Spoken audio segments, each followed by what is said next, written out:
प्रधानमंत्री नरेंद्र मोदी ने आज एक बड़ी लकीर खींचने का प्रयास किया है, लेकिन पूरा विश्लेषण क्या है इस साक्षात्कार का, आइए आपको बता देते हैं। पहला फोकस प्रधानमंत्री का था कि नई सरकार के 100 दिन का टारगेट तैयार है, 2047 तक के रोड मैप का काम शुरू हो गया है। यानी भारतीय जनता पार्टी को इसका संदेश यह है कि भारतीय जनता पार्टी को इस चुनाव में 2024 के चुनाव में जीत को लेकर पूरी तरह से भरोसा है, आश्वस्त है भारतीय जनता पार्टी। दूसरा फोकस और उसका संदेश क्या है, सनातन विरोधियों पर जोरदार प्रहार, चुप्पी साधने वालों पर भी वार। कांग्रेस ने के नेताओं पर भी सवाल करा है प्रधानमंत्री मोदी ने, जो निरंतर चुप रहे जब उनके गठबंधन के दल या फिर उनके नेता सनातन पर वार करते रहे। संदेश यह है, हिंदुत्व वाले अपने कोर वोट बैंक को सीधा संदेश दिया है कि सनातन हमारे लिए था, है और आगे भी प्रमुख मुद्दा रहेगा। तीसरा बड़ा फोकस क्या था, भ्रष्टाचार के खिलाफ कड़े और बड़े एक्शन के संकेत दिए। और प्रधानमंत्री मोदी ने एक बड़ा दिलचस्प आंकड़ा दिया कि ईडी ने के सिर्फ 3% मामले नेताओं से जुड़े हैं, जिसके बारे में इतना हल्ला रहता है, जिसके बारे में नेता अक्सर चिल्लाते रहते हैं। बाकी मामले नेताओं के अलग हैं, यानी सिर्फ 3% मामले नेताओं के साथ जुड़े हैं। और साथ ही साथ ईडी ने जो रिकवरी करी है, कैश रिकवरी करी है, उसका भी प्रधानमंत्री ने उसकी भी रिपोर्ट काट दी है कि 34 लाख 2014 से पहले पकड़े गए थे और अब 2200 करोड़ रुपए से ज्यादा कैश पकड़े गए हैं। तो अपने आप में एक बड़ा आंकड़ा है, लेकिन संदेश क्या है, तीसरा टर्म मिला तो भ्रष्टाचार के खिलाफ और सख्ती होगी। यानी प्रधानमंत्री मोदी का यह विशेष रूप से मानना है कि अगर हम भ्रष्टाचार को टॉप लेवल पर रोक देंगे तो देश को बहुत इसका लाभ मिलेगा। चौथा बड़ा फोकस, मोदी की गारंटी वाले नैरेटिव पर जोर है, वादे निभाने वाले ट्रैक रिकॉर्ड को याद दिलाया गया है। पांचवा बड़ा फोकस जो कि इलेक्टोरल बॉन्ड है, प्रधानमंत्री बोले इसी सिस्टम से सारा ट्रेल सामने आ रहा है और यह बात बिल्कुल स्पष्ट है और इसका संदेश यह है कि सरकार के पारदर्शी होने का सबूत पेश किया है। और यह बात बिल्कुल स्पष्ट है कि चुनाव इस देश में बहुत सालों से हो रहे हैं, लेकिन चुनावी पैसा कहां से आता था यह आज तक किसी को नहीं पता। लेकिन इलेक्टोरल बॉन्ड आए, फलानी पार्टी को किसने पैसा दिया, कांग्रेस को, बीजेपी को, जेडीयू को, सपा को, आम आदमी पार्टी को किसने पैसा दिया, यह सब पता लगता है। बड़ी बात यह है, लेकिन बड़ा सवाल क्या है आज की इस चर्चा में, क्या सनातन और भ्रष्टाचार पर एक्शन के दम पर मिशन 400+ पूरा होगा? आज इसी सवाल के साथ मैं जाऊंगा अपने वक्ताओं के पास। मेरे साथ भारतीय जनता पार्टी से सुप्रीम कोर्ट के नामी गिरामी एडवोकेट और प्रवक्ता गौरव भाटिया जुड़ रहे हैं, सुनील यादव है मेरे साथ, समाजवादी पार्टी के नेता प्रवक्ता, मेरे साथ सतीश के सिंह है, जाने माने वरिष्ठ पत्रकार, उनका अभिनंदन है, विवेक श्रीवास्तव है नेता लेफ्ट के, उनका अभिनंदन है, आम आदमी पार्टी से उनके विधायक राजेश गुप्ता हमारे साथ जुड़े हुए हैं, कुछ ही देर में आपको स्क्रीन पर दिखेंगे। लेकिन सुनील यादव, चर्चा आपसे शुरुआत करते हैं। प्रधानमंत्री मोदी ने खुले तौर पर बोला है कि सनातन का मुद्दा था, है और रहेगा, और जिन जिन लोगों ने सनातन को गाली दी है देश उन्हें कैसे भूल पाएगा? देखिए अमीश जी, देश धर्म से चल रहा है या संविधान से चल रहा है? देश संविधान से चलेगा। धर्म हमारी आपकी निजी आस्था है। हम भी सनातनी हैं, हमको किसी फर्जी भारतीय जनता पार्टी के नेता से प्रमाण पत्र की जरूरत नहीं है। लेकिन माननीय प्रधानमंत्री जी जिस तरीके की बातें कर रहे हैं, आज की तारीख में अगर माननीय प्रधानमंत्री जी भ्रष्टाचार के खिलाफ बोल रहे हैं तो इससे बड़ा मजाक कुछ होगा? अगर वो महंगाई रोकने की बात कर रहे हैं तो इससे बड़ा मजाक कुछ होगा? माननीय प्रधानमंत्री जी अगर बेरोजगारी की बात करें तो उससे मजाक कुछ होगा? अगर प्रधानमंत्री जी किसी अपने साथी को दुनिया का सबसे नंबर 1 आदमी बनाने की बात करें तो समझ में आता है। अगर कोई प्रदेश जल रहा हो उसमें मौन रहने की बात हो तो समझ में आता है जी। अगर प्रधानमंत्री जी आरक्षण छीनने वाली भाजपा के पक्षधर में मौन हो जाएं और खुद को ओबीसी कह करके तो समझ में आता है।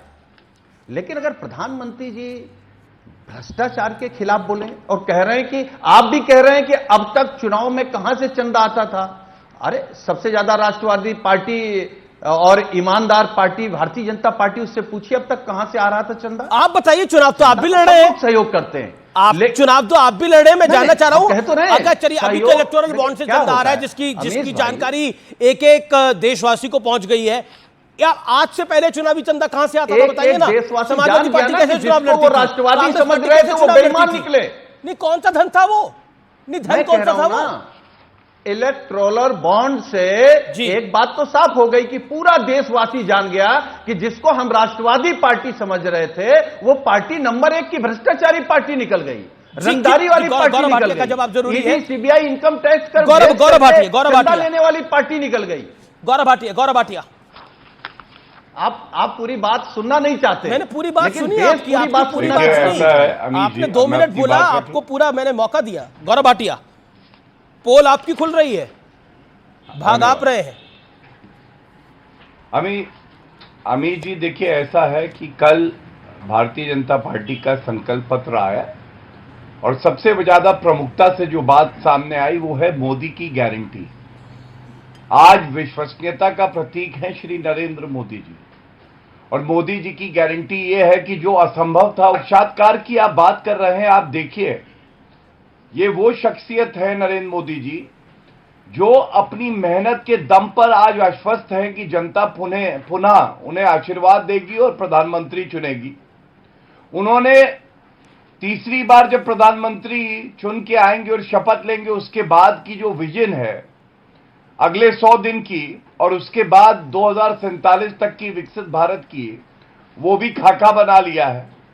ये दर्शाता है कैसे कोई व्यक्ति अगर मेहनत करे तो उसे अपना रिपोर्ट कार्ड जनता को देने में कोई डर नहीं लगता है। और जो बड़े सवाल उन्होंने उठाए हैं, ये बात तो जनता भी कह रही है। पहली बात, हर बात का विरोध करना विपक्ष का, क्यों भाई? कोई सकारात्मक सुझाव नहीं दे सकते क्या? दूसरा, भ्रष्टाचार से लड़ाई। नरेंद्र मोदी जी आए हैं तो भ्रष्टाचारी थरथर कांप रहे हैं, वरना भ्रष्टाचारियों का बोलबाला होता था। तीसरी बात, हमारे देश के रोम रोम में सनातन संस्कृति है, ये हमारी पहचान है, हमारा गुरूर है, हमारा गर्व है, हमारा स्वाभिमान है। तो ऐसा क्यों है कि सनातन धर्म को गाली देते हैं, उदय स्टालिन और कांग्रेस पार्टी उनके साथ बैठ जाती है। ये सब बड़े मुद्दे हैं और जनता जो चोट देती है वो वोट से देती है। जो इंडिया अलायंस है, इंडिया अलायंस, इसको ऐसी करारी चोट लगेगी सुनील यादव, शार्प रिप्लाई। 10 साल भी भर नहीं ठीक है, पाएंगे। Sunil Yadav, sharp reply. देखिए अमीश जी, भारतीय जनता पार्टी के जितने प्रवक्ता हैं, नेता हैं, वो भी समझ रहे हैं कि बीजेपी 200 पार नहीं जा रही, और बीजेपी के बड़े नेता भी समझ रहे हैं। ऐसा नहीं कि हम ही आप नहीं समझ रहे हैं या हम ही आपको समझ में आ रहा है, देश की जनता को समझ में आ रहा है। बीजेपी के लोगों को भी समझ में आ रहा है कि वो सरकार से बाहर जा रहे हैं। और हम कह रहे हैं, जो माननीय प्रधानमंत्री जी की गारंटी की बात है, हम तो सरल भाषा में पूछना चाहते हैं, महंगाई की गारंटी पर चुप्पी क्यों है? बेरोजगारी की गारंटी पर चुप्पी क्यों है? हम जानना चाहते हैं किसान की आय पर चुप्पी क्यों है? बेटियों की सुरक्षा और बेबसी पर चुप्पी क्यों है? भाई आप क्यों नहीं बोलना चाहते? ये बातें किसने कही थी? जवाब ले लेते हैं। ये बातें मोदी जी ने नहीं कही थी। मैं उत्तर दे दूंगा। बस अंतर क्या है अमीश भाई, जब आपने 2014 में जो बातें कही थी वो बाद में आपने जुमला कह दिया, अब जो 24 में कह रहे हैं उन्हीं जुमलों को आप गारंटी का नाम दे रहे हैं। अब तो वो 2047 की बात कर रहे हैं। ये विजन क्या है मैं ये जानने की कोशिश करूंगा, लेकिन गौरव भाटिया का शार्प रिप्लाई जरूरी है। Gaurav Bhatia 40 second sharp rebuttal, then Satish K Singh. पहले तो देखिए, सपा के प्रवक्ता की बातों में विरोधाभास। इन्होंने कहा देश जो है वो संविधान से चलेगा, धर्म से नहीं। तो मैं ये इन्हें बताना चाहता हूं, संविधान का अध्ययन अखिलेश यादव को कराएं। अनुच्छेद 44 यूनिफॉर्म सिविल कोड आज तक क्यों नहीं करी अखिलेश यादव ने?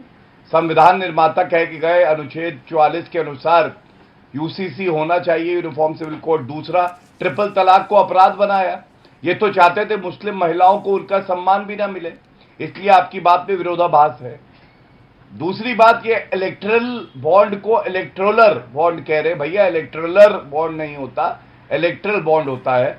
और प्रधानमंत्री जी ने बहुत अच्छी बात बताई। उन्होंने कहा पहले ये 20,000 रुपए का अननोन सोर्सेज से चंदा लेते थे, समाजवादी पार्टी भी लेती रही, और इनसे पूछे किसने दिया तो बता नहीं पाते थे। इलेक्ट्रल बॉन्ड हो सकता है कि बिल्कुल उत्तम ना हो, लेकिन एक प्रयास था जिससे आप ट्रैक डाउन कर सकते हैं कि चंदा किस कंपनी ने दिया और किस पार्टी को गया। तीसरी बड़ी बात जो इन्होंने कहा महंगाई पे, तो उत्तर सुन लीजिए। महंगाई 4.5% औसतन रही हमारे 10 साल में।